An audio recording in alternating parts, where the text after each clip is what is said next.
Eh oui, mes amis, je tiens d'abord à vous rassurer.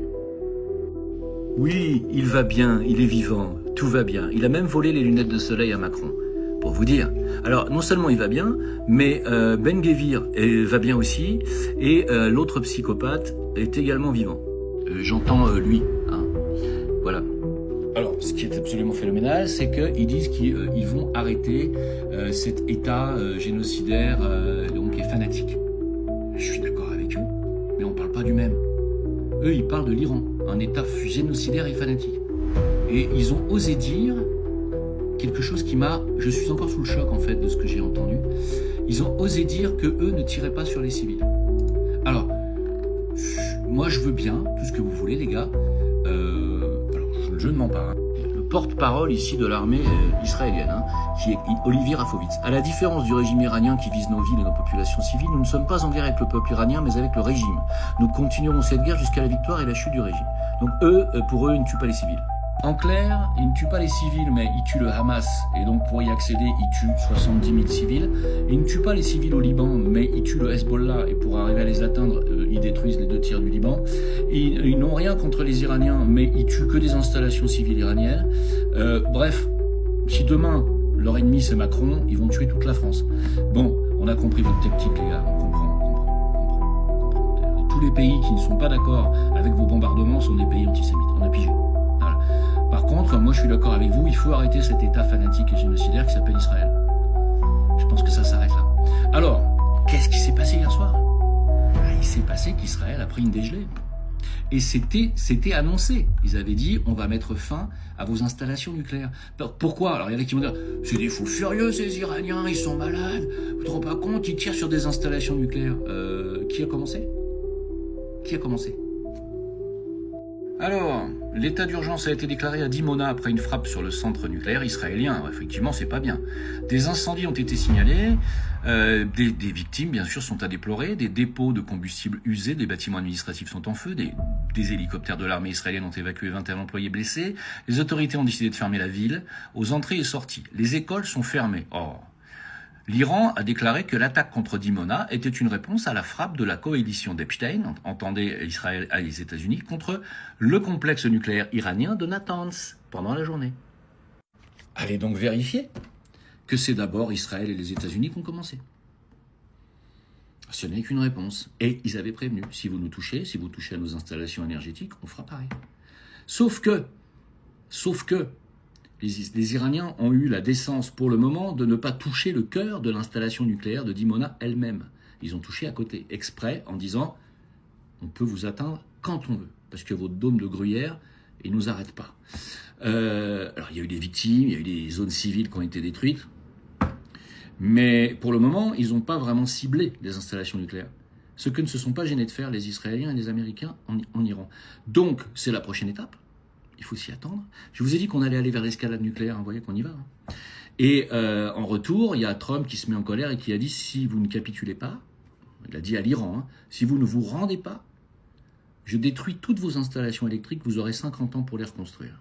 Donc c'est ce qui va se passer dans moins de 48 heures, parce qu'Israël a dit, vas-y fonce Donald.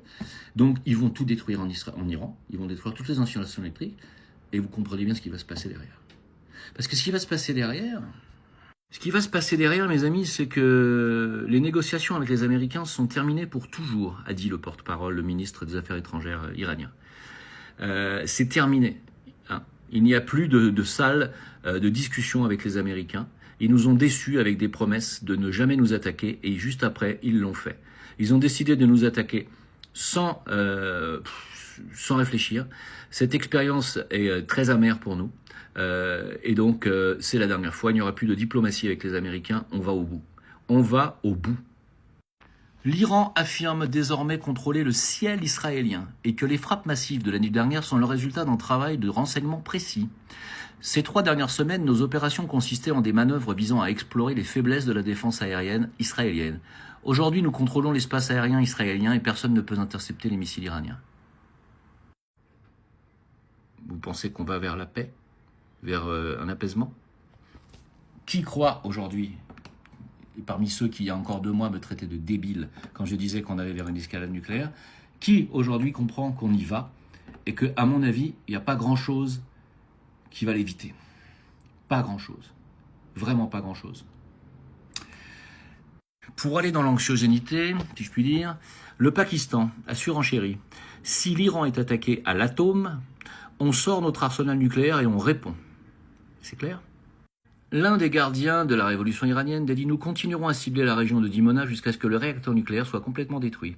Et nous ferons savoir à ces gens immondes de l'entité occupante et à leurs partisans qu'ils ont affaire à un empire avec une histoire. » Alors certes, Israël déplore des victimes, des enfants, oui, c'est vrai, c'est triste.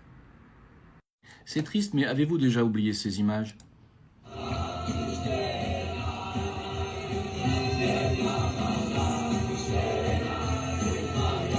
Oui, les Israéliens faisaient la fête quand Gaza était en feu de l'autre côté du mur, et que des milliers d'enfants mouraient, brûlés vifs. Oui, les colons israéliens sont de véritables fanatiques racistes. Voici les propos à la télévision israélienne 14 d'un colon qui dit « Le pays doit être vidé de tout arabe qui refuse de s'agenouiller devant nous ». Oui, Israël a pris 400 missiles sur la tronche, mais continue de détruire tous les ponts du sud Liban, après avoir déjà déplacé 20% de la population libanaise et fait de nombreuses victimes, parmi elles des enfants. N'oublions pas non plus les écoles iraniennes et 175 fillettes. Oui, voilà ce que l'Iran se mange au quotidien, vous voyez, et de manière illégale. Parce qu'on a beau continuer à dire que l'Iran a bombardé des zones civiles en Israël, on oublie de dire que c'est l'Iran qui se défend. On oublie de dire que c'est Israël et les États-Unis qui ont violé le droit international en attaquant illégalement un pays qui ne présentait aucun danger pour eux. Oui, les toubibs qui reviennent de Gaza vous expliquent que rien n'est comparable à ce qu'ils ont vu à Gaza. Un médecin américain le dit ici.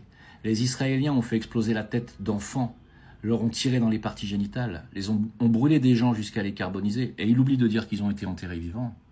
Et cette petite leçon reçue hier soir par Israël n'amène pas du tout l'administration israélienne à demander un traité de paix.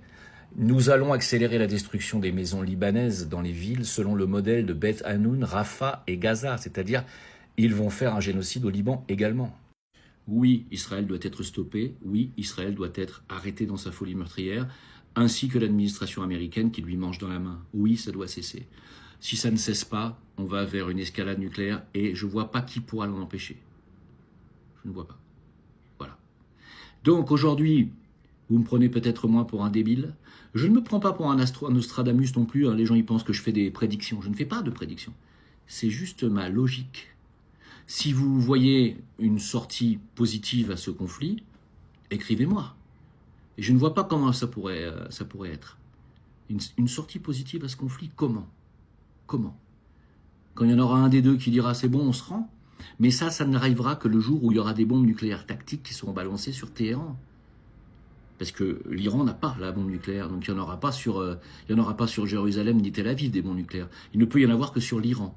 Donc s'il y a des bombes nucléaires sur l'Iran, j'espère qu'ils savent ce qu'ils font, parce que sinon le détroit d'Ormuz et tout ce qu'il y a autour sera inhabitable pendant plusieurs siècles. Voilà. Et de toute façon, comme je vous l'ai dit, s'ils frappent l'Iran au nucléaire, l'Iran frappera les installations nucléaires israéliennes qui rendront cette zone inhabitable pendant des siècles aussi. Il n'y aura pas de grand Israël. Personne ne gagnera dans cette histoire. Tout le monde va perdre.